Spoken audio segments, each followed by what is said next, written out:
এই একটা শব্দের ভেতরেই লুকিয়ে থাকে পৃথিবীর সবচেয়ে নিঃস্বার্থ ভালোবাসা। মা আমাদের জন্ম দেন, বড় করেন, নিজের সবটা দিয়ে আগলে রাখেন। কিন্তু আপনি কি জানেন, সন্তান শুধু মায়ের জীবনেই নয়, মায়ের শরীরের ভেতরেও থেকে যায়। এটা কোনো গল্প না, আবার কোনো কল্পনাও না। এটা এক বাস্তব বৈজ্ঞানিক সত্য। এর নাম মাইক্রোকাইমেরিজম। গর্ভাবস্থার সময় মা ও সন্তানের শরীরের মধ্যে সরাসরি সংযোগ থাকে প্লাসেন্টার মাধ্যমে। এই সময়ে কিছু কোষ মায়ের শরীর থেকে সন্তানের শরীরে যায়, আবার সন্তানের শরীর থেকেও কিছু কোষ মায়ের শরীরে প্রবেশ ঘটে। অর্থাৎ মা আর সন্তান দুজনের শরীরের মধ্যে কোষের আদান প্রদান ঘটে।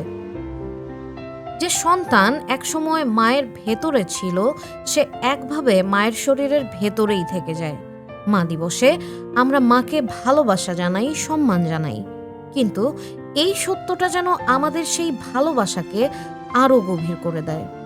মা শুধু সন্তানকে জন্ম দেন না, তিনি সন্তানের কিছু অংশ নিজের শরীরের ভেতরে সারা জীবন বহন করেন, নীরবে, নিঃশব্দে, ভালোবাসার মতোই।